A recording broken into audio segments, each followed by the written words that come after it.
أعوذ بالله من الشيطان الرجيم. بسم الله الرحمن الرحيم. السلام عليكم ورحمة الله وبركاته.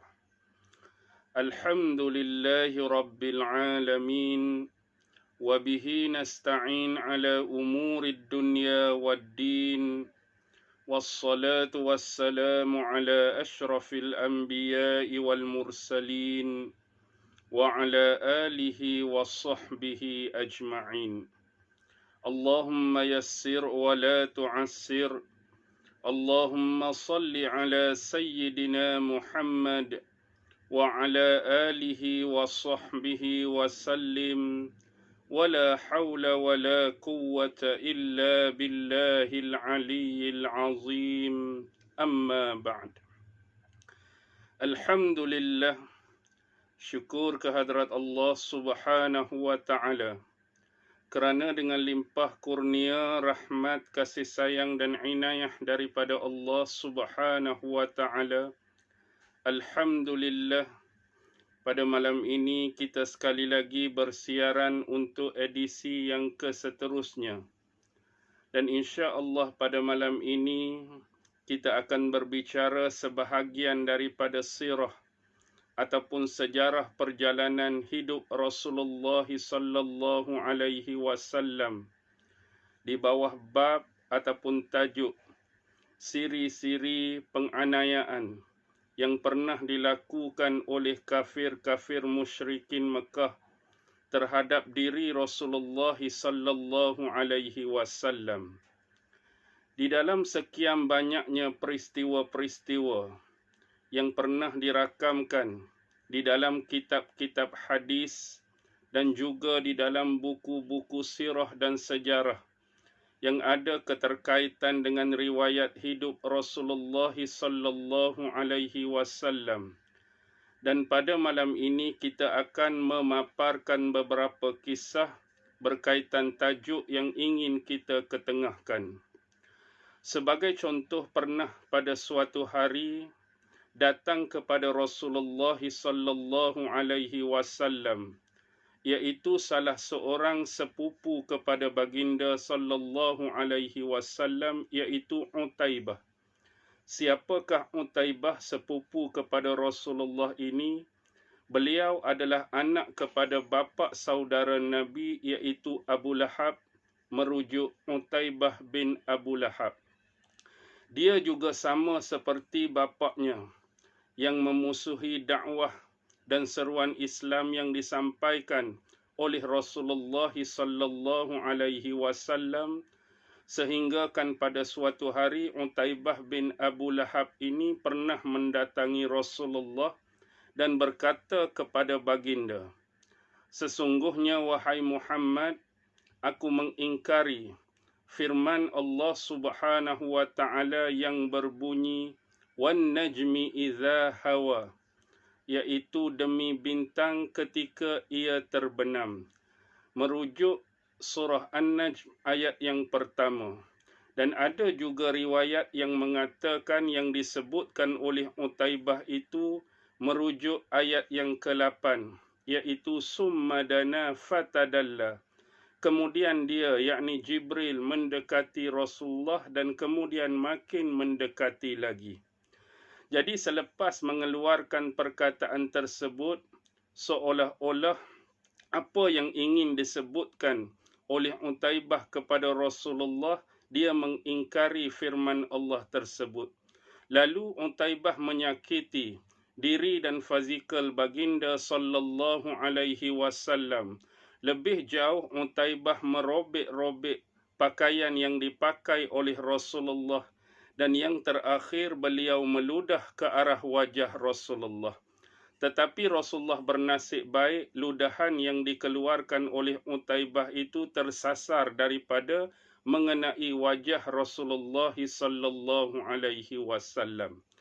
Ekoran daripada penganiayaan yang dilakukan oleh Utaibah terhadap Rasulullah, maka Rasulullah berdoa kepada Allah Subhanahu wa Ta'ala agar membalas perbuatan Utaibah tersebut.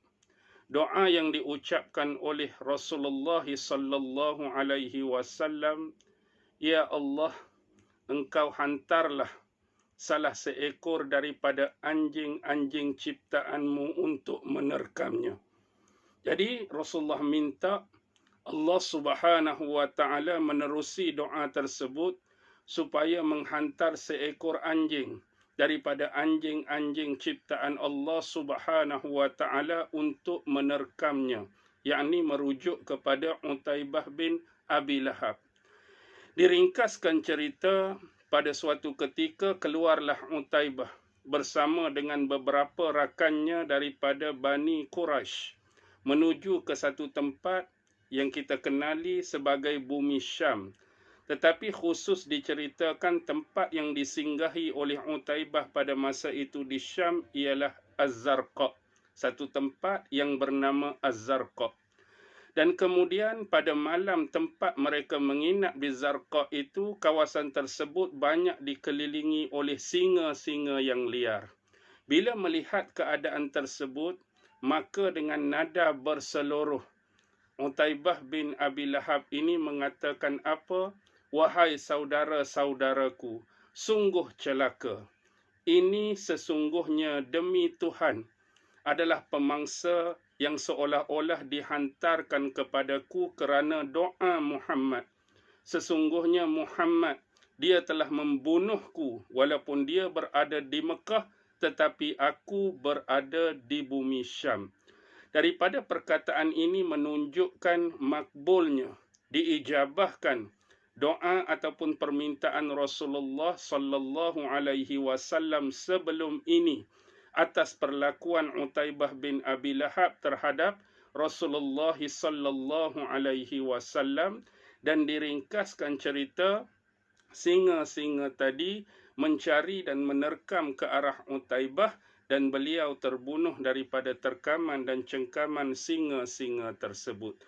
Maka melalui kisah ini berakhirlah ataupun tamatlah riwayat manusia yang bernama Utaibah bin Abi Lahab, sepupu kepada Rasulullah sallallahu alaihi wasallam sendiri, menerusi peristiwa tersebut.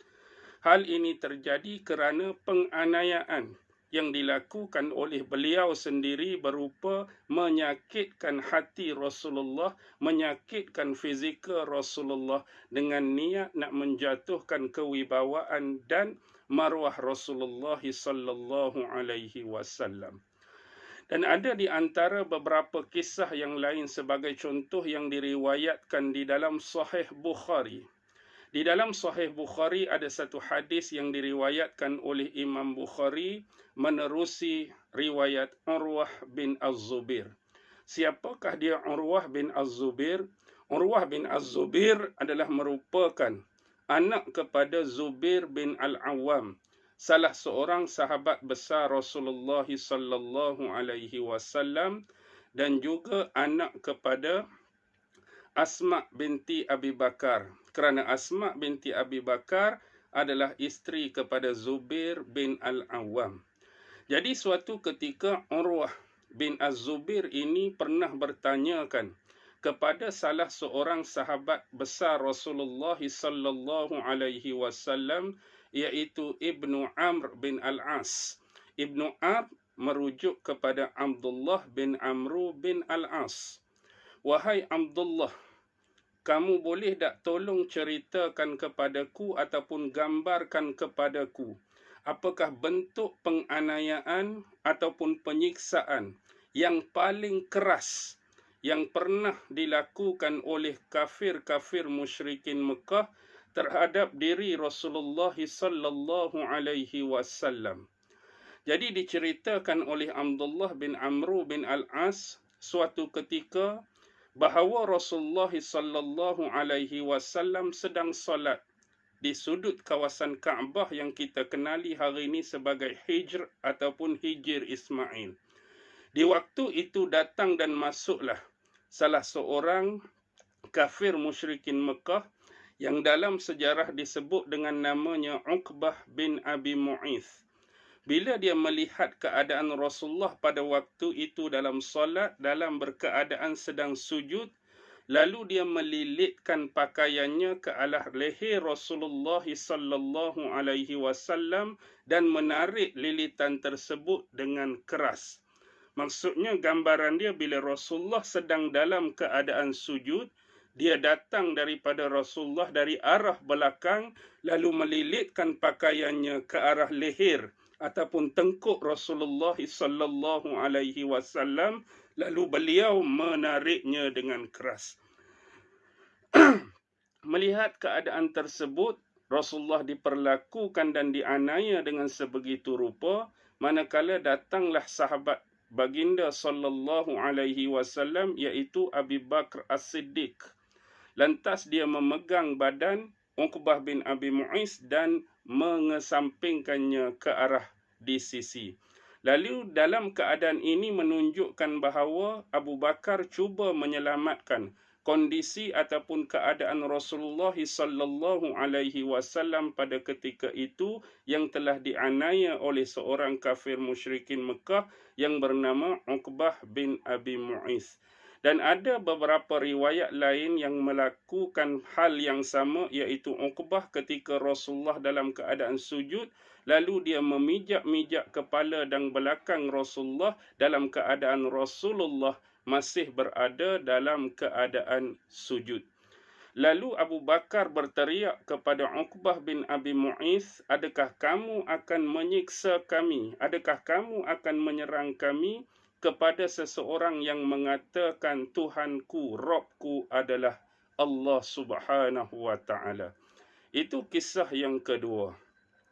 Manakala kisah yang ketiga sebagai contoh yang pernah berlaku di atas Bukit Safa. Bagi mereka yang pernah mengunjungi rumah Allah, Kaabah, sama ada untuk melakukan umrah ataupun haji, Bukit Safa adalah bukan suatu tempat yang pelik untuk dikenali, kerana antara tempat untuk melakukan ibadah sa'i ialah berlari-lari anak di antara Bukit Safa dan Bukit Marwah. Suatu ketika dahulu di atas Bukit Safa inilah Abu Jahal pernah mencaci dan memaki Rasulullah sallallahu alaihi wasallam. Bahkan lebih jauh perbuatan curang yang dilakukan oleh Abu Jahal ialah Abu Jahal telah membalingkan batu-batu terhadap Rasulullah, dan ada riwayat yang menyebut Abu Jahal mengambil sebuah batu dan telah memukul Rasulullah sehingga Rasulullah ini berdarah. Dan kebetulan pada ketika itu salah seorang bapa saudara Rasulullah iaitu Hamzah, yang mana Hamzah pada ketika itu sudah memeluk Islam. Dengan kata lain, kalau kita tengok biografi Hamzah dalam sejarah, Hamzah ni masuk Islam di hujung tahun ke-6 kenabian Rasulullah sallallahu alaihi wasallam, atau lebih tepatnya pada bulan Zulhijjah. Jadi bila Saidina Hamzah ini lalu di kawasan tersebut, dia sebenarnya telah diberitahu oleh seorang hamba perempuan tentang kes yang berlaku di antara Abu Jahal dan Rasulullah sallallahu alaihi wasallam. Dalam kitab sirah menyebut hamba perempuan tersebut adalah milik Abdullah bin Jud'an. Dialah yang menyaksikan peristiwa tersebut lalu memberitakannya kepada bapa saudara Rasulullah yang pada ketika itu melewati kawasan Bukit Safa ketika baru balik ataupun pulang daripada berburu. Jadi selepas melakukan tindakan demikian terhadap Rasulullah, Abu Jahal kemudian bergegas turun lalu menemui kaum Quraisy di sisi Kaabah. Selepas diberitakan oleh hamba perempuan tersebut, Hamzah terus mencari Abu Jahal untuk melakukan perhitungan terhadap Abu Jahal lantaran ataupun ekoran perbuatan beliau yang telah menganiaya Rasulullah sallallahu alaihi wasallam. Bila sampai di sana, ramai di antara orang-orang Quraisy yang cuba mencegah Hamzah daripada menemui Abu Jahal, bimbangkan berlaku perkara-perkara yang tidak diingini. Tetapi atas dasar menjaga maruah keluarga, atas dasar seseorang yang telah memeluk agama yang dibawa oleh Nabi Muhammad sallallahu alaihi wasallam, di samping nak menjaga maruah agama dan menjaga maruah ahli keluarga Bani Hashim, Nabi Muhammad Bani Hashim, beliau Bani Hashim, daripada dipermalukan oleh Abu Jahal.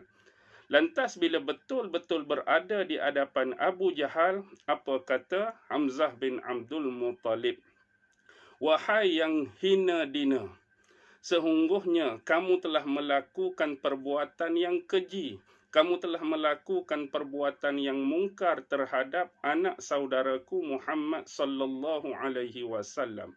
Lantas atas kegeraman beliau terhadap perbuatan yang dilakukan oleh Abu Jahal terhadap Rasulullah sebelum ini, beliau yang pada waktu itu baru balik ataupun pulang berburu, kebetulan di tangannya ada satu busur panah. Lalu beliau menghentakkan busur tersebut di atas kepala Abu Jahal sehingga berdarah dan hampir-hampir Abu Jahal tumbang kerana tumbukan daripada busur panah yang dilakukan oleh Hamzah tadi. Lantas keadaan tersebut seolah-olah emosi orang-orang Bani Makhzum terpancing. Kerana Abu Jahal ini adalah daripada suku Makhzum walaupun masih lagi dalam lingkungan Bani Quraisy. Jadi orang-orang Bani Makhzum tadi terpancing emosinya lantaran Abu Jahal diperlakukan demikian oleh Hamzah. Maka atas dasar tersebut juga Bani Quraisy lain daripada Bani Hashim yang mewakili Bani Rasulullah, yang mewakili Bani Hamzah juga seolah-olah terpancing emosinya. Kalau tidak dileraikan keadaan tersebut, mungkin boleh terjadi pergaduhan atau persengketaan yang lebih besar di antara dua suku tadi, iaitu Bani Hashim dan Bani Makhzum. Lantas Abu Jahal sendiri bangun dan meleraikan keadaan tersebut.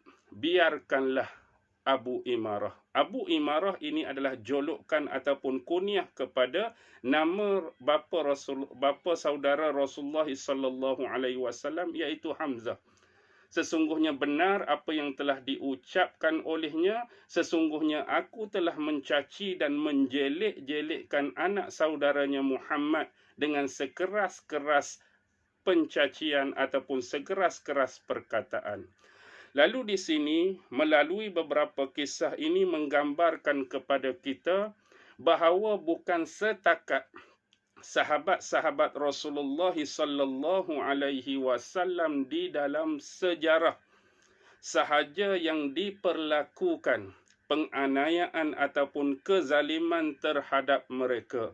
Kalau kita mengambil contoh-contoh sahabat-sahabat yang pernah dilakukan penyiksaan dan kezaliman secara simple, kita tahu tentang penyiksaan yang dilakukan oleh Umayyah bin Khalaf daripada Bani Jumah kepada hambanya yang bernama Bilal bin Rabah. Cukup memeritkan, cukup menyiksakan. Bagaimana pula Bani Makhzum, Abu Jahal sendiri pernah melakukan penyiksaan dan kezaliman terhadap keluarga Ammar bin Yasir, terhadap bapaknya Yasir, terhadap ibunya Sumayyah sampai terbunuh. Bagaimana juga yang dilakukan oleh kafir musyrikin Mekah terhadap Khabbab bin Arath. Bagaimana yang dilakukan terhadap wanita seperti Ummu Ubay, seperti Zinnirah, seperti wanita Bani Mu'ammil. Dan bagaimana sahabat-sahabat yang lain seperti Abi Faqihah yang terkenal dengan nama Aflah. Bagaimana dengan sahabat-sahabat yang lain dalam rentangan sejarah yang cukup panjang, bentuk-bentuk kezaliman, bentuk-bentuk penyiksaan dan penganiayaan yang telah dilalui oleh mereka. Bahkan tidak berhenti setakat itu, mereka juga telah melakukan penganiayaan dalam bentuk fizikal, dalam bentuk lisan, cacian, makian, tuduhan, fitnah terhadap Rasulullah sallallahu alaihi wasallam.